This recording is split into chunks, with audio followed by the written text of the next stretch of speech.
저는 좀 마이크로 분석을 했습니다. 우선 경로당은 아시죠? 지금 이번 또 제가 아는 분들이 많으시는 하여튼 이번에 이 선거 결과로 국민의힘에 또 별명이 하나 더 붙었습니다. 경포당. 네, 우리 유상무 의원님 잘 아시는 경포대가 아니고 경포당. 경기도를 포기한 정당이다. 이 심각합니다. 그래서 첫 번째 제가 말씀드리고 싶은 것은 경기도를 포기해가지고는 뭐 일당이고 다수당이고 아예 불가능한 거거든요. 어쩌다가 경포당이 됐느냐. 근데 지금 이게 어느 정도로 심각하냐면 2008년에 경기도에서 32명 당선자예요. 그 다음에 2012년에 21명. 2016년에 그때는 한 석 차이로 다수당에 자리를 놓쳤는데 그때 19. 근데 이 정도면은 양호했다고 볼 수 있는데 지난 4년 전에 2020년에 7석. 이번에 6석. 이쯤 되면은 여기 뭐 많은 분들 와 계시지만은 경포당이다. 이렇게 불러도 할 말이 없을 상황이거든요. 근데 이건 총선 전부터 굉장히 많이 이야기가 됐던 부분입니다. 경기도를 놓치면 큰일 난다. 국민의힘이 와르르 무너질 수 있었다. 근데 왜 경기도를 대비 안 했을까? 여기 뭐 여러 가지 이유가 있습니다. 이제 보통 방송에서 많이 하는 이야기는 서울에서 부동산 가격이 올라가면서 40대, 30대가 경기도로 밀려났고 이들 인구가 대체적으로 반보수 정당 성격이 강하고 그래서 민주당에 대한 투표가 더 적극적으로 이루어지면서 이런 결과가 나왔다. 아니 그러면은 그런 걸 모를 리가 없을 텐데 더군다나 직전에는 또 여당이었기 때문에 그러면은 그걸 당에서 어떤 식으로든 연구를 해서 경기도를 이렇게 놓쳐서는 안 되겠다 생각해야 되는데 이건 제가 보더라도 불과 몇 년 사이에 10수년 사이에 32명의 당선자가 6명 줄어들었어요. 총 60개 의석수 중에서 10분의 1. 그러니까 이건 뭐 대구, 경북 25석 싹쓸이 하면 뭐합니까? 부산 18군데 중에서 17개 싹쓸이 하면 뭐합니까? 경기도에서 다 놓치는데. 그럼 이러면 영원히 일당을 못하거든요. 그래서 저는 제일 정신을 바짝 차려야 되는 곳이 경기도다. 지금 경기 들 것 같아요. 그래서 이 경기도의 이 상황이 어떤 이유의 원인이 있는지를 서울은 그래도 지난번보다는 더 늘어났습니다.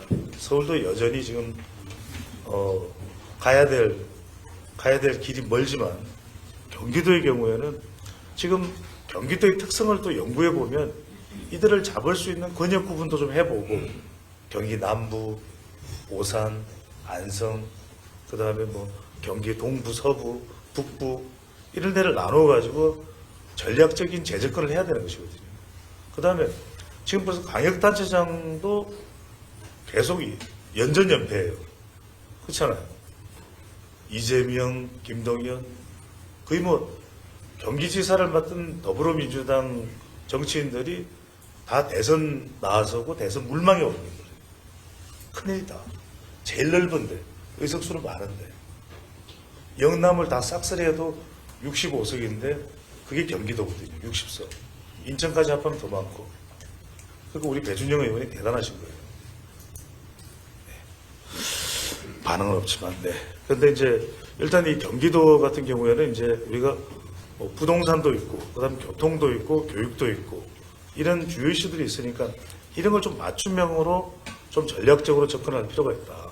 그래서 이 부분에 대한 부분을 저는 좀 당장 시급하게 왜 2년 뒤에는 벌써 지방선거거든요.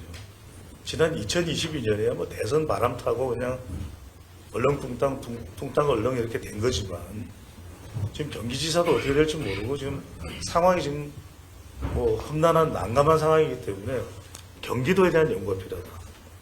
또 하나는 이제 지역적으로 보면 전략 비전 없는 충청 지역 공약이다. 이게 이번에 선거를 보면은 저는 뭐 구도적으로 보는 걸 떠나서 적벽대전에서 다 조조한테 진다고 그랬잖아요. 그런데 유비와 또 주유 장군이 이기는 건 이 지략이거든요. 그러면 충청권에 지금 민주당은 뭐라도 해줄 듯이 이렇게 기세로 달려드는데 아닌디 해줄게, 뭐또 해줄게. 근데 이걸 국회를 세종시로 보낸다? 아, 이건 제가 무슨 누구를 전혀 뭐 폄하하거나 비하하려는 의도가 전혀 없다는 말씀입니다.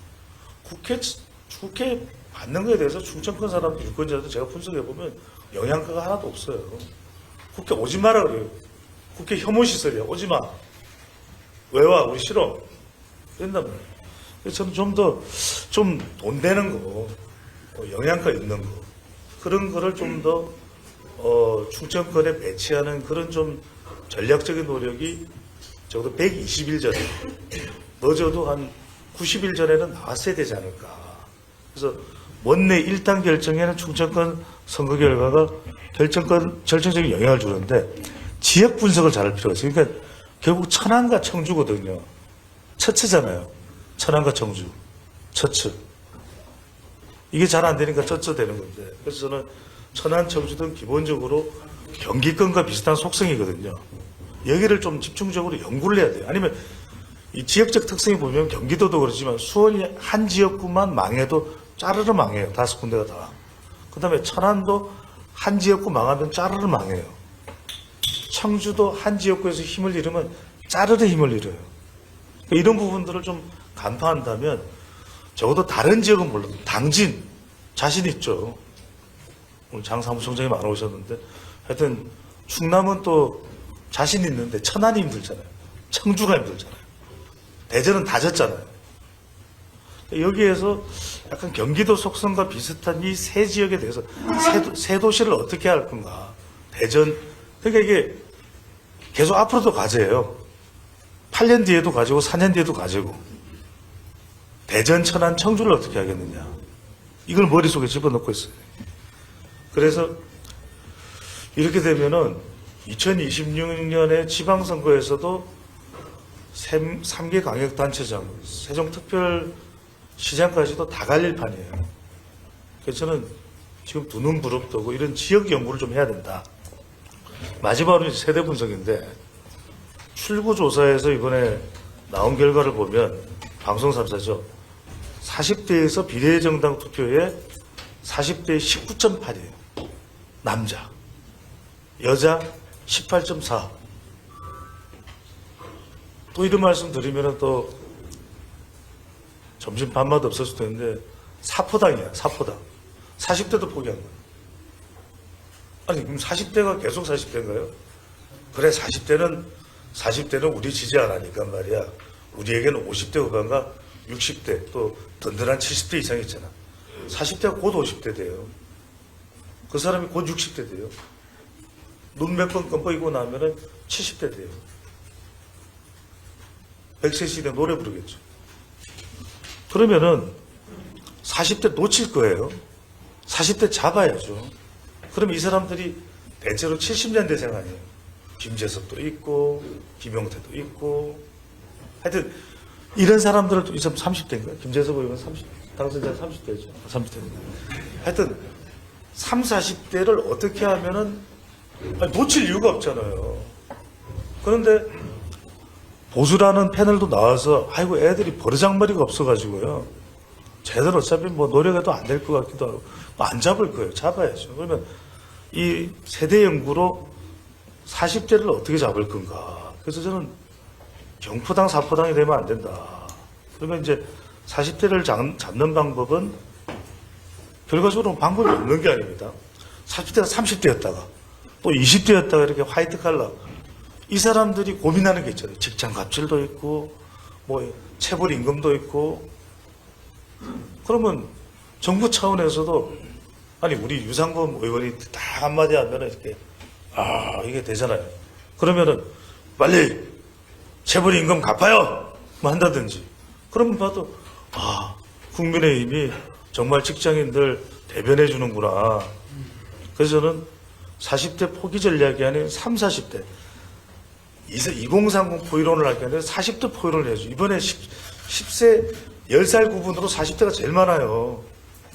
이 사람들 주거, 자녀 교육, 이직, 재테크 이런 다양한 의제에 좀 고관심청이거든요. 이들이요. 그럼 이걸 통해서 40대가 어느 순간 그렇잖아요. 기회가 있었잖아요.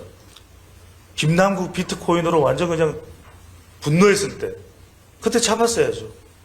40대 그때 많이 흔들렸거든요. 아, 이거 민주당은 아닌 것 같은데 그럴 때 그래 국민의힘이 있잖아. 우리가 40대 마음을 다독여 줄게. 우리 사포당이 아니라 40대가 핵심되는 사핵당이야. 사핵당. 이랬어야 되는데 그게 없었다는 거. 그 다음에 이렇게 되면 제가 이제 2페이지로 발제가 끝나가지고 또 부실해 보일 수 있잖아요. 그래서 이제 2030 MZ세대까지. 그래서 이건 제가 무슨 말씀을 드리고 싶으냐면 제가 한 30년 이상 이 바닥에 있었는데 MB 정부 때랑 박근혜 정부 때는 그때 전문가들 불러가지고 2030 연구, 청년 연구 참 많이 했거든요. 그때 제 기억이 나서 뭐 밤새도록 하고 토론하다가 술 먹다가 토론하고 막 그랬던 기억이 나는데 일절 없는 거예요. 그래서 저는 2030에 대해서 자신만만한가 보다 생각을 했죠. 근데 2030은 아예 검토조차 안 한 것 같아요. 그래서 저는 2030에 대한 연구를 좀 많이 해야 되겠다. 왜냐면 MB 때도 했고 GH 때도 했는데 안 할 이유가 없잖아요. 그래서 저는 연구하는 것만큼 우리 편이 되는 거예요. 그래서 저는 이 부분은 다른 설명보다는 마무리를 하면서 연구 좀 하자라는 말씀 드리고 싶고 꼭 전문가들의 좀 필성 전략은 꼭 선거 전에 좀 말씀해 주시면 좋겠다. 드리면서 마무리하겠습니다. 이상입니다. 감사합니다.